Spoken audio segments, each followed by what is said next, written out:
Well, as that superstorm moves south, the extent of the damage to homes in New South Wales and Queensland is becoming clear. Over the weekend, New South Wales SES has received more than 9,000 calls for help. Yeah, but if your house has been affected by storm damage, can your insurance help you, and how long should you expect to wait? Consumer Affairs commentator Joe Ucukalo joins us now. Hi, Joe. Good morning. What's the most important thing that people need to know about claiming when it comes to storm damage on their insurance? So, unfortunately for everyone affected, not all insurance policies are created equally, and they really do need to get onto their insurer straight away before they start either making repairs or cleaning up even. The insurer wants to know exactly the extent of the damage before they'll start assessing and forking out. And there's your first challenge, because the insurance companies yesterday, clearly there were 3 and 4 and 5 hour waits on the phone. What isn't covered? So, obviously if your policy excludes certain things, like floods are often excluded, retaining walls might be excluded, damage from neighbouring properties might be excluded as well. So if your neighbour's tree has fallen onto your property, that might also be excluded. Exactly. So right now is a great time for everybody to read their terms and conditions before contacting your insurer, because that way you know you're in a better position to have that conversation around what you're covered for. And here comes the thing too, Joe.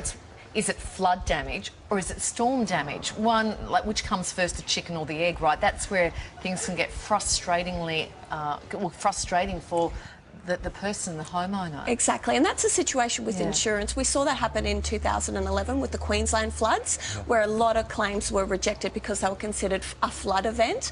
And the problem with insurance is we often know after the fact around all the things that our policy doesn't cover. Yeah. Okay, what are some handy tips to get the most out of your insurance?